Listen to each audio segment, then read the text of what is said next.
भ्रष्टाचार विरुद्धका अभियन्ता भरत जङ्गमको साथमा कालो सूर्य। नमस्कार, शुभ प्रभात। कालो सूर्यको साथमा तपाईहरुको सामु उपस्थित छौं। हामी प्रत्येक दिन 6:30 बजे हामी यसै गरी उपस्थित हुन्छौं र हरेक दिन नयाँ विषय लिएर तपाईको सामु आउँछौं र नयाँ विषय प्रस्तुत गर्छौं र तपाईले पनि मतलब के भने हामीलाई यो विषयलाई हेरेर आफ्नो कुनै विषय छ भने तपाईले हामीलाई सल्लाह सुझाव दिएर त्यो विषयलाई पनि कोट्याउनको लागि हामीलाई प्रेरणा दिन सक्नुहुन्छ र त्यसको लागि हाम्रो ठेगाना यसै स्क्रिनको मुनि डिस्प्ले गरेका छौं bharat.jangam@gmail.com र त्यस्तै info@anticorruption.org.np र हामीसँग वेबसाइट पनि छ। वेबसाइटको ठेगाना हो www.anticorruption.org.np र यसबाट तपाईले आफ्नो मतलब के भने कुनै पनि विषयलाई हामीसम्म पुर्याउन सक्नुहुन्छ र हामी त्यसलाई निश्चित रूपमा स्वागत गरेर योग्य विषय छ भने हामी त्यसलाई प्रसारण गर्ने पनि मतलब के भने कोसिस गर्छौं र त्यसमा सल्लाह सुझाव पनि हामी यही टेलिभिजन मार्फत बाहिरबाट हामी चाहिँ मतलब के भने यो दिन सक्छौं र त्यसैले यो चाहिँ मतलब के भने कार्यक्रम तपाईको हो, हाम्रो, हामी सबैको हो। हाम्रा समस्यालाई, तपाईका समस्यालाई र देशकै समस्यालाई हामीले यसरी उजागर गर्ने गरेका छौं र त्यसकारणले पनि हामी तपाईको सल्लाह सुझावको अपेक्षा राख्छौं।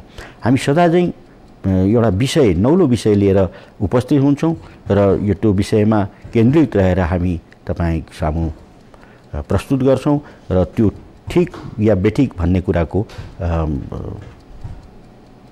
निर्णय पनि तपाईबाट लिने अपेक्षा राख्छौं ताकि हाम्रो कुनै पनि कार्यमा तपाईको सहभागिता अत्यन्त अपेक्षा गर्छौं र तपाईको चाहिँ सल्लाह सुझावलाई हामी स्वागत गर्छौं। आजको विषय एउटा अलि बेग्लै विषय, हिजो अस्तिको भन्दा बेग्लै छ। त्यो के हो भने यो बजारमा भएको यो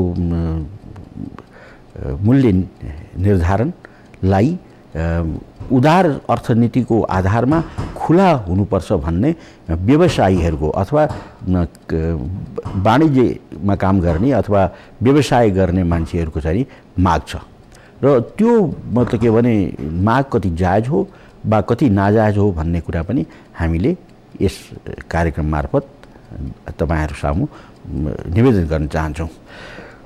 अब व्यवसायीहरू के भन्छन् भने व्यवसायीहरूको एउटा आग्रह के छ भने नाफाको बन्देज हटाउनु पर्यो अथवा नाफा यति खानुपर्छ भने निश्चित जो सरकारले नीति राख्छ त्यो चाहिँ नि बन्देज हटाउनु पर्यो र नाफा मन पर्दो किसिमबाट लिन पाइन्छ किनभने उदार अर्थनीति हो भन्ने व्यवसायीहरूको दलिल छ र त्यो कतिसम्म ठीक हो वा बेठिक हो यो कुरामा चाहिँ हामीले जानुपर्छ। वास्तवमा उहाँहरूको भनाइ अनुसार नै हामीले हेर्दा त उहाँहरूको भनाइ अनुसार नै बजार चलेको छ किनभने हामीले मतलब धेरै बजारमा हामीले माल सामान किन्न जान्छौं र एकको दुकानको सामान त्यही सामान एक दुकानमा एउटा मूल्यले बिक्री हुन्छ भने अर्को स्थानमा अर्को मूल्यले बिक्री भएको हामीले देखेका छौं र त्यही अन्तर्गत सरकारले पनि छापा मार्दा 300 रुपैयाँ जाने ज्याकेटलाई 3500 सम्म बिक्री भएको पनि सरकारले आफैले पत्ता लगाएको छ। 150 को मतलब के भने शर्टलाई 1200 मा बिक्री भएको पनि मतलब के भने सरकारले पत्ता लगाएको छ र यसरी चाहिँ नि 2 गुना मात्र हैन 100 गुना मात्र हैन 400 500 1000 गुनासम्म पनि मतलब के भने बढी मूल्य लिएर बजारमा बिक्री भएको छ र त्यो किसिमको नियन्त्रण त छँदै छैन। तैपनि सरकार नियन्त्रण गर्ने कोसिस गरिरहेको छ तर त्यो नियन्त्रणलाई व्यवसायीहरूले मान्न तयार छन् र व्यवसायी के भन्छन् भने यो उदार अर्थनीति अन्तर्गत बजार नियन्त्रित हुन सक्दैन भन्ने उहाँहरूको कथन छ र वास्तवमा यो हो कि होइन भन्ने कुरा अब हामी उपभोक्ता हरेक नागरिकले सोच्नुपर्ने कुरा हो। कालो सूर्य। कालो बजार ऐन अन्तर्गत तपाईको यदि कुनै चाहिँ मतलब के भने चीजलाई हेर्ने हो भने कालो बजारले के भन्छ, कालो बजार ऐनले के भन्छ भने 20% भन्दा बढी मुनाफा लिनु कालो बजारी हो र त्यो कालो बजारी ऐन अन्तर्गत तिनलाई 5 वर्षसम्म थुनामा राखेर त्यो जतिमा बेचेको त्यो चाहिँ फिर्ता गराउने कालो बजारी ऐनले भन्छ। जस्तो एउटा उदाहरणको लागि तपाईले ज्याकेट किन्नुभयो, त्यो 3500 मा किन्नुभयो, त्यसको मूल्य 350 छ भने त्यो 350 र चाहिँ 3500 को बीचको रकम 3200 रुपैयाँ ग्राहकलाई फिर्ता गरिन्छ र 5 वर्ष त्यो चाहिँ बेच्ने मान्छेलाई जेल हालिन्छ, दण्ड पनि भयो, जरिवाना पनि भयो र त्यो किसिमको ऐन लागू हुनु हुँदैन भन्ने चाहिँ नि व्यवसायीहरूको भनाइ छ। अब त्यत्रो कडा ऐन हुँदा त त्यसरी चाहिँ मतलब के बेच्छन् र खुला बजारमा चाहिँ मतलब के भने मनपर्दो भाउ लिइरहेका छन् भने अझ ऐन नै नहुँदा के होला त भन्ने अर्को एउटा प्रश्न छ। र त्यसैले के छ भने फेरि कालो बजारी ऐन अन्तर्गत के छ भने 20% भन्दा बढी मूल्य लिनेको कालो बजारी ठहर हुन्छ र कालो बजारी भइसकेपछि त्यसलाई चाहिँ तपाईको दण्ड जरिवाना गरेर कैद पनि ठोक्न सकिन्छ। कालो बजारी भएकोमा यदि कालो बजारी ऐन अन्तर्गत समातियो भने 10 वर्ष कैद र 1 लाख रुपैयाँ जरिवाना पनि हुन्छ भन्ने कालो बजारी ऐन छ। तर त्यो कालो बजारी ऐन करिब मलाई लाग्छ 30 वर्षदेखि नेपालमा कहीँ पनि लागू भएको छैन। एकाध सिडिओ साहबहरूले मतलब के कहीँ गरिहाल्नु भने यो राजनीतिक दबाब यस्तो आउँछ जसको कारणले गर्दा त्यो चाहिँ लागू हुन सक्दैन। र अहिले पनि तपाईको यो कुरो चाहिँ के आएको छ भने काठमाडौँ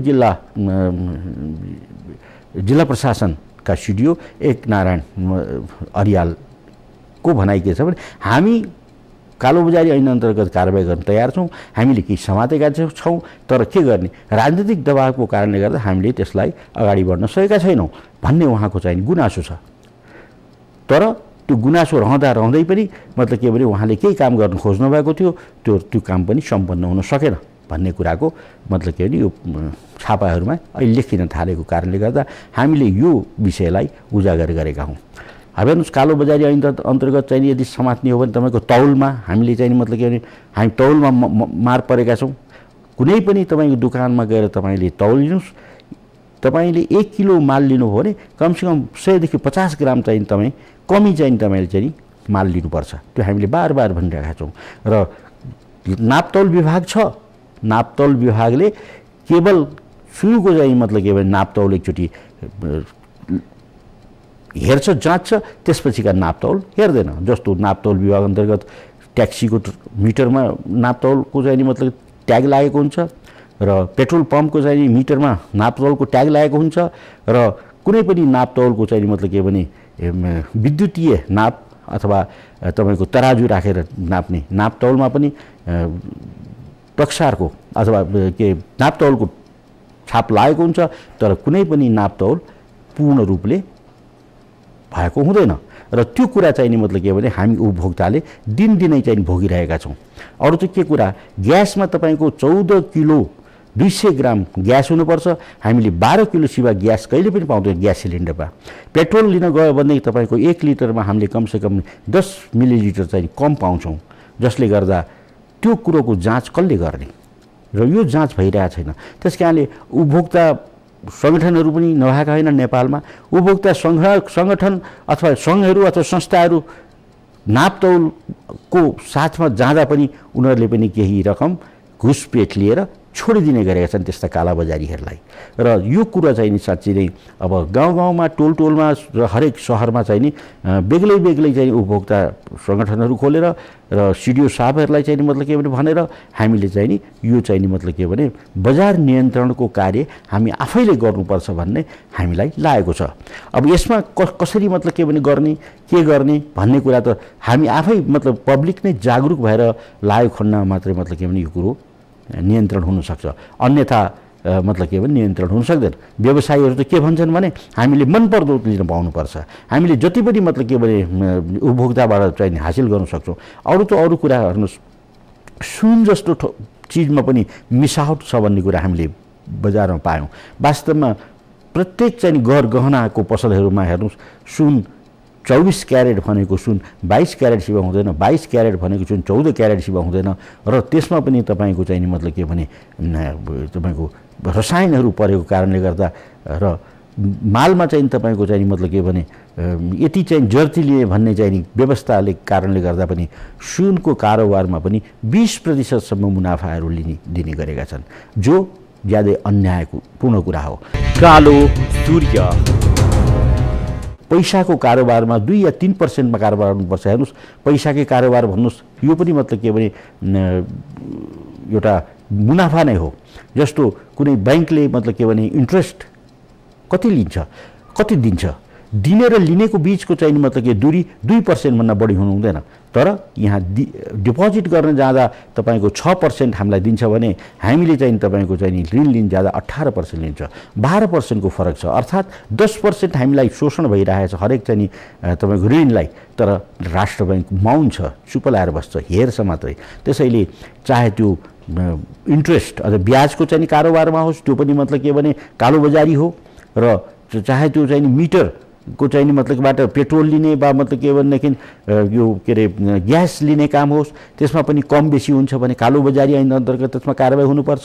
र कुनै पनि तौलिएर लिने चिज जस्तो चाहे चिनी होस् अथवा मतलब तपाईको चाहिँ दाल चामल आदि इत्यादि चाहिँ मतलब खाद्य सामग्रीहरू पनि किनेर चाहिँ लिनेमा नाप तौलको आधारमा लिने मतलब के भने नापतौलमा गडबडी भयो भने त्यो पनि कालोबजारी ऐन अन्तर्गत कारबाही हुन्छ।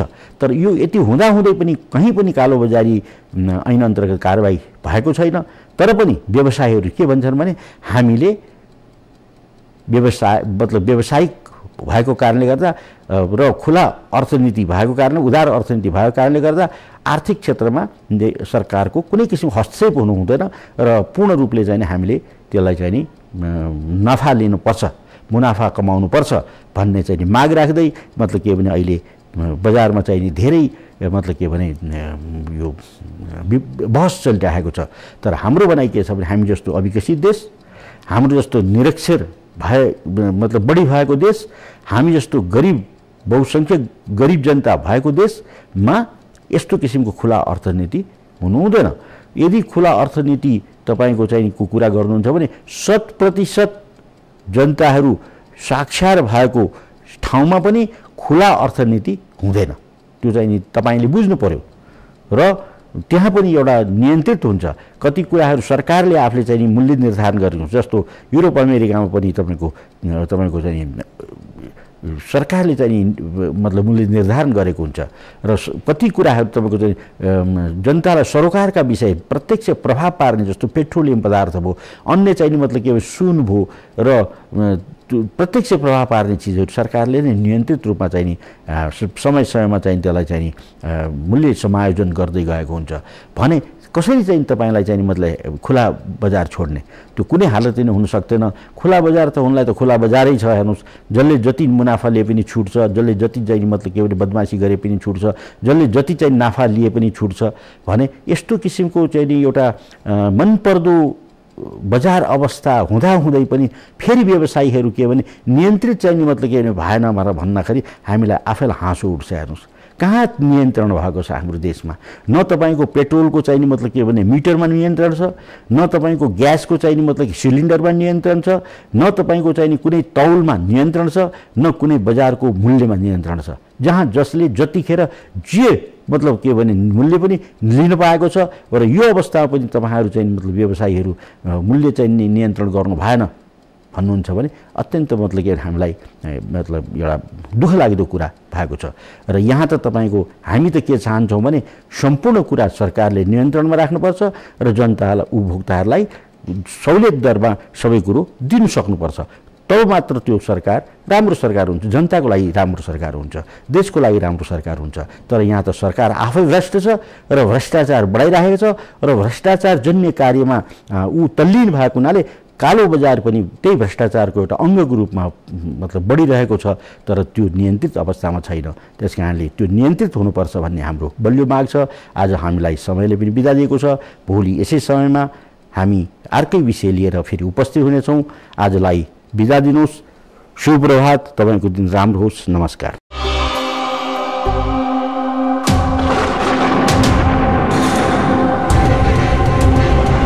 भ्रष्टाचार विरुद्धका अभियन्ता भरत जंगमको साथमा